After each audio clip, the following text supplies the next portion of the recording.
वहीं आतंकियों का पनाहगाह पाकिस्तान अब अपने ही जाल में फंस गया है। पिक्स यानी कि Pakistan institute for conflict and security studies की रिपोर्ट में इस बात का दावा किया गया कि पाकिस्तान में अगस्त महीने में आतंकवादी हमलों में 83% की बढ़ोतरी हुई है और एक महीने में पाकिस्तान में आतंकी घटनाओं के पिछले 9 साल का रिकॉर्ड टूट गया। सिर्फ अगस्त महीने में पाकिस्तान में 99 आतंकवादी घटनाएं दर्ज हुई। 2014 के बाद से एक महीने में आतंकी हमलों को लेकर दर्ज किया गया ये सबसे बड़ा आंकड़ा है। पाकिस्तान में आतंकी हमलों को लेकर आई इस ताज़ा रिपोर्ट ने एक बार फिर पाकिस्तान की सच्चाई दुनिया के सामने ला दी है।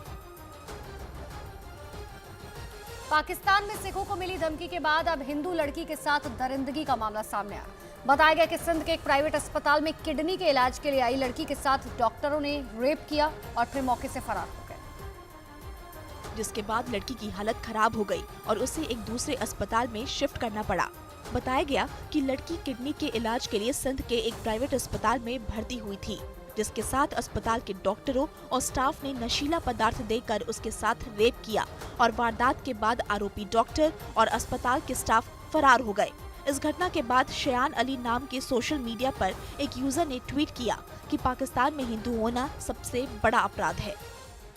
बिजली संकट से जूझ रही पाकिस्तान की जनता सरकार के खिलाफ हो गई। पाकिस्तान के कई बड़े शहरों में बिजली गुल होने के बाद जनता सड़कों पर उतर आई और कराची में आम लोगों ने सरकार के खिलाफ प्रदर्शन किया। विरोध में शहर के कारोबारियों और दुकानदारों ने अपनी दुकानें बंद रखी। लोगों ने सरकार के खिलाफ मोर्चा निकाला और प्रदर्शनकारियों ने सरकार को 72 घंटे के अंदर बिजली बिल को कम करने की चेतावनी दे डाली कि ये आवाम कानून को हाथ फैले और कानून और आवाम आपस में आमने सामने हो। उधर पाकिस्तान की सरकार ने जनता को साफ लफ्जों में कह दिया कि बिजली बिल भरो, दूसरा कोई विकल्प नहीं है। वहीं बिजली संकट से जूझ रहे पाकिस्तान को IMF यानी अंतर्राष्ट्रीय मुद्रा कोष से भी बड़ा झटका लगा है। IMF ने पाकिस्तान को किसी भी तरह की राहत देने से इनकार कर दिया है।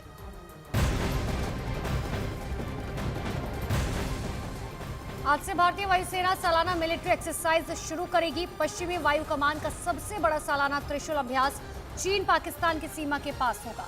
10 दिन तक यह अभ्यास चलेगा, जिसमें वेस्टर्न एयर कमांड में तैनात सभी वायुसेना के एसेट, जिसमें फाइटर, ट्रांसपोर्ट, हेलीकॉप्टर और गरुड़ कमांडो 2 फ्रंट वॉर से निपटने की तैयारी को धार देंगे।